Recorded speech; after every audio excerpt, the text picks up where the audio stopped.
Thanks for joining us on News Center Maine Plus. I'm Brian Yacono. Maine Governor Janet Mills is weighing in on the deal to end the federal government shutdown. In a sit-down interview with News Center Maine's Phil Hirschkorn, Mills, who is running to be Maine's Democratic Senate nominee next year, was at odds with Maine Republican Senator Susan Collins and Independent Senator Angus King. What we've seen is the Congress does not have the backbone to stand up to Donald Trump. I have stood up to him, to his face, and I will continue to do that. And if the Congress can't stand up to him and can't have a backbone, then it's time to change the Congress, change who's there. And that's why I'm running for the United States Senate, because I know what Maine values are, and I want to bring those values to the U.S. Senate and change things around. You know, people know me. With me, what you see is what you get. They know what I've done in the legislature, delivering funding, state funding for education, free community college tuition, free meals in the schools, public schools, and so many other things. And health care. They know where I stand on health care, which is so important to Maine people. First day in office, I expanded Medicaid to about 100,000 people. Now the Congress is trying to take that away.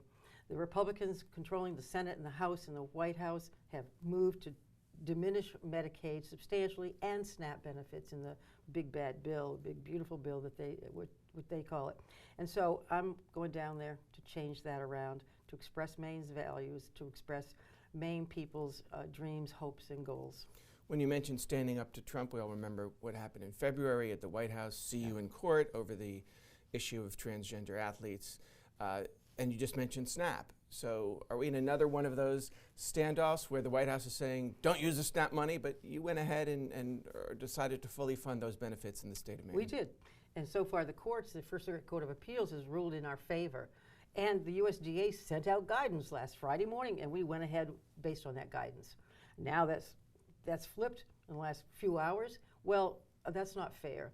Meanwhile, 170,000 people in Maine are not sure whether they'll get food benefits tomorrow or the next day. I want to make sure that they're fed.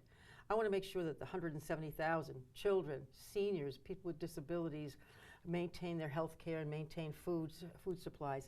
Right now, it's time to feed the furnace, time to fill up the oil tank, those many households who rely on oil for heat, and it's time to pay those bills, and it's a tough time to then, in addition, take away the health insurance benefits, take away food from children and seniors and people with disabilities. It's a pretty cruel time to do that, and we're going to stand up for Maine people.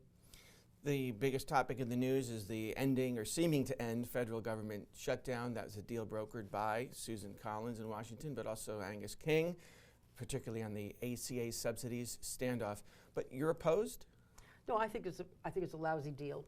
Look, a deal that Mr. Thune will put it on the agenda in December to talk about extending the tax credits for health insurance.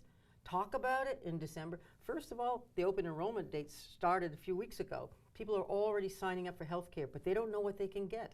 They don't know what's available. As I mentioned, let's take a couple 60, 61 years old in Fort Kent, Maine. Right now, they get, say, $7,000 for health insurance if they're making $85,000 a year total. That's more than 400% of federal poverty level.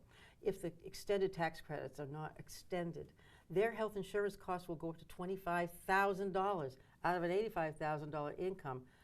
This is not rocket science. This is cruel and callous. And meanwhile, you know, it's taken them 43 days to figure this out that, oh, but they got to do two things at once, right? Chew gum and walk at the same time, gosh. And it took them about 43 seconds a few months ago to extend the tax benefits, tax cuts for millionaires and billionaires across this country.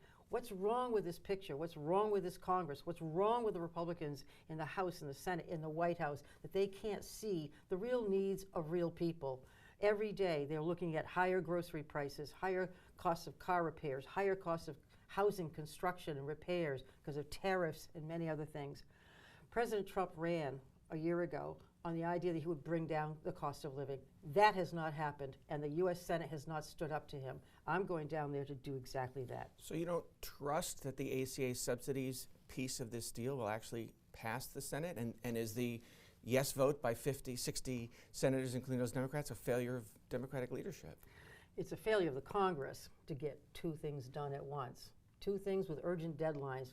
Is this rocket science? I don't know. I mean, it's taken them 43 days. It wouldn't take but a swipe of the pen. It wouldn't take much of anything to extend those tax credits, even just for a year. They can keep talking about it, but a commitment to talk about it in December, to put it on the calendar, it's just vacuous. Do you trust that they will actually pass that? Who knows what they really mean? Why haven't they been talking about it all along? An agreement to talk about something? Good Lord, you and I are talking. They could have been talking like this for the last 43 days. Maybe they would have gotten something done in the first 43 minutes. So had the continuing resolution and the ACA subsidies been paired, maybe you would have been a yes to reopen the government? Look, I'm a yes to getting stuff done. That's what I'm about. I'm trying to get stuff done here at the state level. I've got stuff done for Maine people, whether it's fully funded state funding for education, for schools, funding school meals, universal school meals, free, community college tuition, free, health care, expanding Medicaid. That's what we do in Maine, getting stuff done. Last question. Some of your opponents pointed to your position on question 2 on this election day, where you were opposed to the red flag law, but it passed pretty easily, about 60-40. Some have said, oh, well, Janet Mills, she's out of touch. Look at that issue. How do you respond? Look, I think what we all wanted to do, what we all do want to do, is protect people, protect the public safety. And protecting people from violent crime has always been a high priority for me, whether as district attorney, attorney general, or as governor. We spent hundreds of hours writing the existing extreme risk protection order that's on the books now and is working. We're going to make this work as well. You'll help enforce the law, course. Not in any way try to block it. No, of course not. We all want to protect the public, protect public safety, and reduce crime. Governor, thank you for your time. Thank you, Phil.